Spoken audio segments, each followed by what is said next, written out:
بسم اللہ الرحمن الرحیم۔ الحمد للہ رب العالمین، والصلاۃ والسلام علی سید المرسلین و خاتم النبیین، اما بعد۔ صحیح بخاری باب کتاب الصلاۃ، حدیث نمبر 351، اردو ترجمہ۔ اس بیان میں کہ کپڑے پہن کر نماز پڑھنا واجب ہے۔ سورہ اعراف میں اللہ عز و جل کا حکم ہے کہ تم کپڑے پہنا کرو ہر نماز کے وقت، اور جو ایک ہی کپڑا بدن پر لپیٹ کر نماز پڑھے اس نے بھی فرض ادا کر لیا۔ اور سلمہ بن اکو رضی اللہ عنہ سے منقول ہے کہ نبی کریم صلی اللہ علیہ وسلم نے فرمایا کہ اگر ایک ہی کپڑے میں نماز پڑھے تو اپنے کپڑے کو ٹانک لے، اگرچہ کانٹے ہی سے ٹانکنا پڑے۔ اس کی سند میں گفتگو ہے، اور وہ شخص جو اسی کپڑے سے نماز پڑھتا ہے جس سے پہن کر وہ جمع کرتا ہے تو نماز درست ہے، جب تک وہ اس میں کوئی گندگی نہ دیکھے۔ اور نبی کریم صلی اللہ علیہ وسلم نے حکم دیا تھا کہ کوئی ننگا بیت اللہ کا طواف نہ کرے۔ ہم سے موسیٰ بن اسماعیل نے بیان کیا، کہا ہم سے یزید بن ابراہیم نے بیان کیا، وہ محمد سے، وہ ام عطیہ سے، انہوں نے فرمایا ہمیں حکم ہوا کہ ہم عیدین کے دن حائضہ اور پردہ نشین عورتوں کو بھی باہر لے جائیں تاکہ وہ مسلمانوں کے اجتماع اور ان کی دعاؤں میں شریک ہو سکیں۔ البتہ حائضہ عورتوں کو نماز پڑھنے کی جگہ سے دور رکھیں۔ ایک عورت نے کہا یا رسول اللہ صلی اللہ علیہ وسلم، ہم میں بعض عورتیں ایسی بھی ہوتی ہیں جن کے پاس پردہ کرنے کے لیے چادر نہیں ہوتی۔ آپ نے فرمایا کہ اس کے ساتھی عورت اپنی چادر کا ایک حصہ اسے اڑا دے۔ اور عبداللہ بن رجاء نے کہا ہم سے عمران قطان نے بیان کیا، کہا ہم سے محمد بن سیرین نے، کہا ہم سے ام عطیہ نے، میں نے آن حضرت صلی اللہ علیہ وسلم سے سنا اور یہی حدیث بیان کی۔ حدیث نمبر 352، اردو ترجمہ۔ نماز میں گدی پر تہمت باندھنے کے بیان۔ اور ابو حازم سلمہ بن دینار نے سہیل بن سعد سے روایت کرتے ہوئے کہا کہ لوگوں نے نبی کریم صلی اللہ علیہ وسلم کے ساتھ اپنی تہبند کندھوں پر باندھ کر نماز پڑھی۔ ہم سے احمد بن یونس نے بیان کیا، انہوں نے کہا ہم سے عاصم بن محمد نے بیان کیا، انہوں نے کہا کہ مجھ سے واقد بن محمد نے محمد بن منقدر کے حوالے سے بیان کیا، انہوں نے کہا کہ حضرت جابر بن عبداللہ رضی اللہ عنہ نے تہبند باندھ کر نماز پڑھی جسے انہوں نے سر تک باندھ رکھا تھا، اور آپ کے کپڑے کھوٹی پر لٹکے ہوئے تھے۔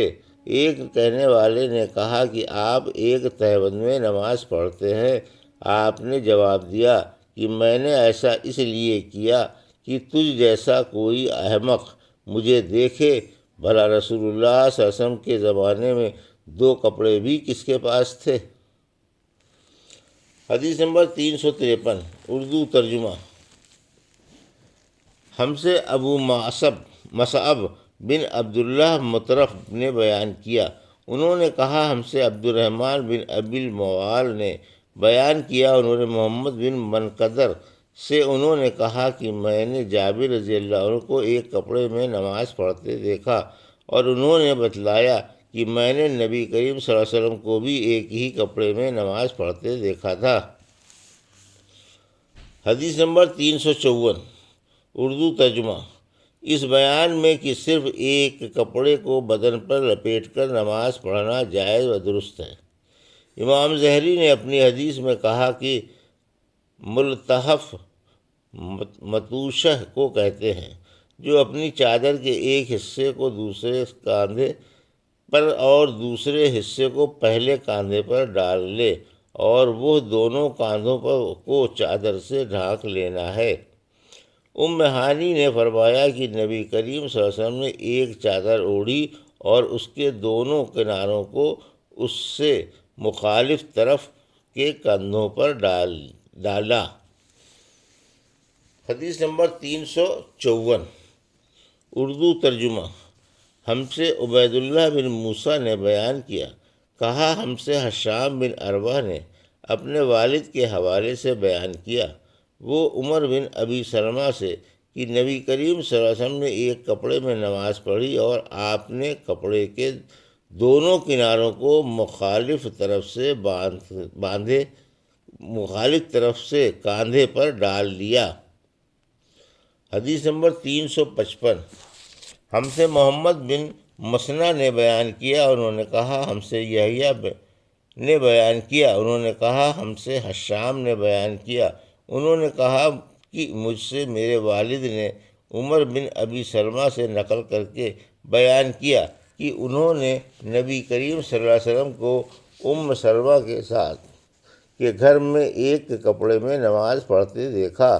کپڑے کے دونوں کناروں کو آپ نے دونوں کاندھوں پر ڈال رکھا تھا۔ حدیث نمبر 356 اردو ترجمہ۔ ہم سے عبید بن اسماعیل نے بیان کیا، انہوں نے کہا ہم سے ابو اسامہ نے حشام کے واسطے سے بیان کیا، وہ اپنے والد سے جن کو عمر بن ابی سلمہ نے خبر دی، انہوں نے کہا کہ میں نے رسول اللہ صلی اللہ علیہ وسلم کو حضرت سلمہ کے گھر میں ایک کپڑے میں نماز پڑھتے ہوئے دیکھا۔ آپ اسے لپیٹے ہوئے تھے اور اس کے دونوں کناروں کو دونوں کاندھوں پر ڈالے ہوئے تھے۔ حدیث نمبر 357 اردو ترجمہ۔ ہم سے اسماعیل بن ابی اویس نے بیان کیا، کہا مجھ سے امام مالک بن انس نے عمر بن عبید اللہ نے کے غلام ابو نضر سالم بن امیہ سے کہ ہانی بنت ابی طالب کے غلام ابو مرہ یزید نے بیان کیا کہ انہوں نے ہانی بنت ابی طالب سے یہ سنا، وہ فرماتی تھی کہ میں فتح مکے کے موقع پر نبی کریم صلی اللہ علیہ وسلم کی خدمت میں حاضر ہوئی، میں نے دیکھا کہ آپ غسل کر رہے ہیں اور آپ کی صاحبزادی فاطمہ پردہ کیے ہوئے ہے۔ انہوں نے کہا کہ میں نے آن حضور صلی اللہ علیہ وسلم کو سلام کیا، آپ نے پوچھا کہ کون ہے؟ میں نے بتایا کہ ہانی بنت ابی طالب ہوں۔ آپ نے فرمایا اچھی آئی ہو ہانی؟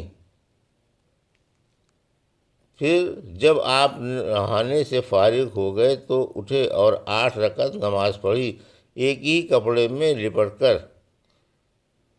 جب آپ نماز پڑھ چکے تو میں نے عرض کی، یا رسول اللہ، میرے ماں کے بیٹے حضرت علی بن ابی طالب کا دعویٰ ہے کہ وہ ایک شخص کو ضرور قتل کرے گا، حالانکہ میں نے اسے پناہ دے رکھی ہے، یہ میرے خاوند حبیرہ کا فلاں بیٹا ہے۔ رسول کریم صلی اللہ علیہ وسلم نے فرمایا، ہانی جسے تم نے پناہ دے دی، ہم نے بھی اسے پناہ دی۔ ہانی نے کہا کہ یہ نماز چاشت تھی۔ حدیث نمبر 358 اردو ترجمہ۔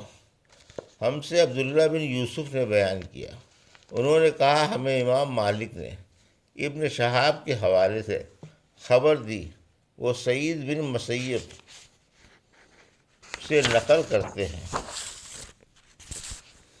وہ حضرت ابو ہریرہ رضی اللہ عنہ سے کہ ایک پوچھنے والے نے رسول اللہ صلی اللہ علیہ وسلم سے ایک کپڑے میں نماز پڑھنے کے متعلق پوچھا تو آپ نے فرمایا کچھ برا نہیں، بھلا کیا تم سب میں ہر شخص کے پاس 2 کپڑے ہیں؟